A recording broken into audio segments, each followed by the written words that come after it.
बिस्मिल्लाहिर्रहमानिर्रहीम। अस्सलाम वालेकुम वरहमतुल्लाहि वबरकातुहू। अल्लाहुम्मा सल्लि अला मोहम्मद व आले मोहम्मद। रब्बि इश्रह ली सदरी व यस्सिर ली अमरी वहलुल उक़दतम मिन लिसानी यफ़क़हू क़ौली।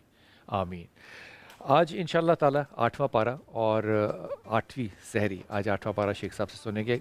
आठवें पारे में सातवें पारे की कंटिन्यूएशन जो सूरह माइदा की है वो है कुछ हिस्से में, और उसके बाद सूरह अल अराफ। अल अराफ क्या चीज़ है ये भी मैं आपसे अभी अर्ज़ करता हूँ। लेकिन सूरह माइदा के अंदर अल्लाह ताला ने जिन चीज़ों को अहमियत दी है, ज़ाहिर है हर चीज़ अहम है।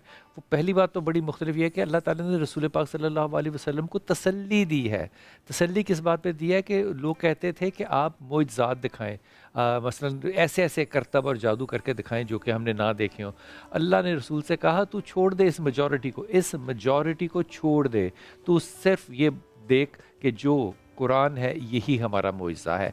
इसका मतलब क्या हुआ, जो डिडक्शन करते हैं इस पे शेख साहब भी और शेख साहब के उस्ताद भी, वो ये कि यहाँ पे अल्लाह ने बड़े वाज़े तौर पे बता दिया है कि डेमोक्रेसी वाली सूरत नहीं है। जो सही चीज़ है, जो हक चीज़ है, वो सिर्फ अल्लाह ही बताता है। लोग सारी दुनिया उसके ख़िलाफ़ भी हो जाए तो उससे कोई फ़र्क नहीं पड़ता। सो अल्लाह ने रसूल पाक सल्लल्लाहु अलैहि वसल्लम को यही बताया कि कुरान जो है ये ही मोइज़ा है। फिर इसके बाद मुशरिकों की ऐसी हरकतें जो कि इंतहाई नामाकूल थी, मिसाल के तौर पर अपनी बेटियों को दफन कर देना या इस तरह की बातें करना जिसमें चौपाहों को, जानवरों को भी उन्होंने बांटा हुआ था।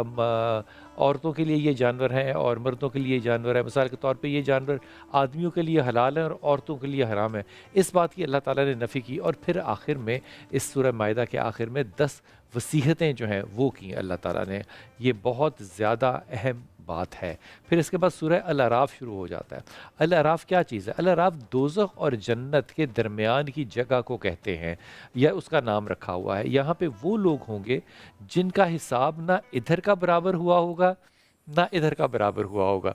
सो वो दरमियान में होंगे, लेकिन अल्लाह ताला बहरहाल अपनी रहमत के सदक़े में अल्टीमेटली उनको लेकिन ये एक्साइटमेंट का और एंग्जाइटी का लेवल देखिए कि वो लोग किस तरह से गुजारेंगे वहाँ पे। बस यही सज़ा काफ़ी होगी, फिर अल्लाह ताला उनको जन्नत में डाल देगा।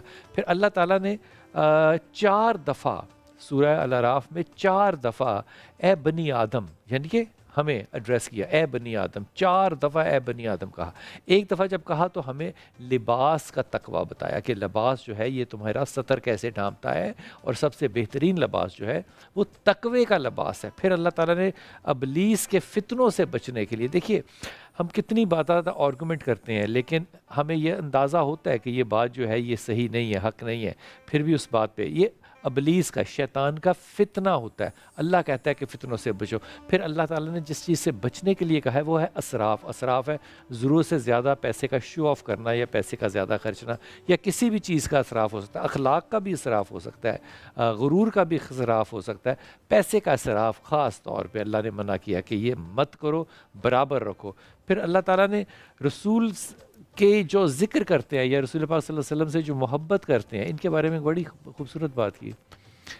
आप इसको तजर्बा करके देखिएगा। अल्लाह कहता है कि जो रसूल से मोहब्बत करता है, जो अल्लाह से मोहब्बत करता है, वो ज़िक्र करता है, जो ज़िक्र करता है, जो ज़िक्र करता है, अल्लाह उसको खौफ और गम से दूर कर देता है। अल्लाह ना उसको खौफ देता है और ना उसको गम देता है। फिर वाक़या आता है हज़रत सलमान फ़ारसी का भी ज़िक्र किया गया, उस तरफ इशारा किया गया। हज़रत अबू दरदा का जो थे ये बहुत ज़्यादा इबादत करते थे, इन्होंने शादी भी की और रात को फिर भी ये नमाज ही पढ़ते रहे और इबादत रात भर करते थे और दिन भर रोज़ा रखते थे और रोज़ रखते थे। तो हज़रत सलमान ने फ़ारसी ने इनको फिर बताया कि देखो रसूल पाक सल्लल्लाहु अलैहि वसल्लम ने इन चीज़ों से मना फरमाया, कोई भी चीज़ एक्सट्रीम पे नहीं करते। आप रात को इबादत भी करो, आपकी बीवी का भी आप पे हक़ है, आपके बच्चों का भी हक़ है, और सबसे बढ़ के आपका अपना जिस्म, आपकी अपनी आँखें, आपके अपने नफ्स का आप पे हक़ है। आप वो हकूक़ भी पूरे करें, सिर्फ़ अल्लाह का ही हक़ पूरा नहीं करना। फिर सूरत हाल ये है कि अल्लाह ने तौहीद के दलाइल जो हैं वो भी दिए, और तौहीद के दलाइल में अल्लाह ने ये बताया कि देखिए 7 आसमान हैं और ये बग़ैर किसी पिलर के हैं। तो ज़रा सोचा करो, ये जो सोचने की बात है ये अल्लाह ताला ने बड़ी तमहीद के साथ कही है। इसलिए अल्लाह ताला कुरान में कहता है ना कि जो सोचते और समझते नहीं हैं वो अंधे और बहरे बैल हैं। ये मुनाफिक में, काफिर में और मुसलमान में एक बहुत बड़ा फ़र्क है।